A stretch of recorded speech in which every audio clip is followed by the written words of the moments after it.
ano pong masasabi nyo sa Ezekiel chapter 34 verse 22? Sige, Daniel, tingnan natin kung ano ba ang topic. Ayan. Ezekiel, no? Ezekiel Chapter 34 tayo. 34. Verse 22.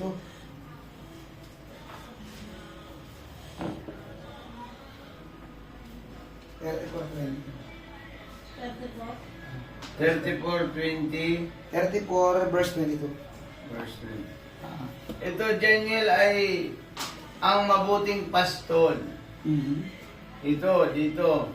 Ang mabuting pastol dito, yung ang ating Diyos, ang Panginoon. Ito, Daniel, ay hindi mo maaaring basahin sa sa 22 lamang. Simulan natin sa 20 hanggang sa 25. 24. Sige, basa na.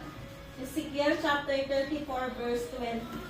Dahil dito, sabi ni Yahweh, ako mismo magbubukod-bukod sa malulusog at mahihinang tupa.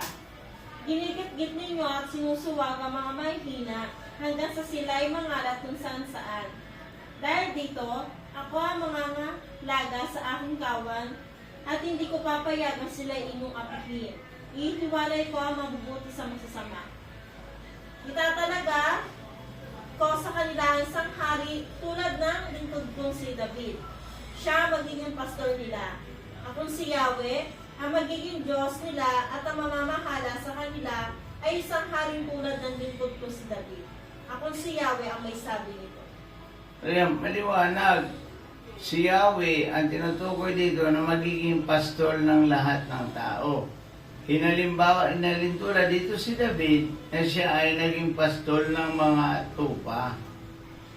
Pero ito magiging pastol ng Diyos, ito ay sa final judgment pa. Ito mangyayari. Na ngayon nangyayari ito sa buhay ng isang taong personal na may relasyon sa Diyos. Kung tinanggap mo si Kristo, ikaw ay papangunahan ng Panginoon. Yan ang ibig sabihin niyan. Ay, ang tanong ko lang, Daniel, ikaw ba'y tumanggap na sa ating Panginoon? Ligtas ka na ba, Daniel?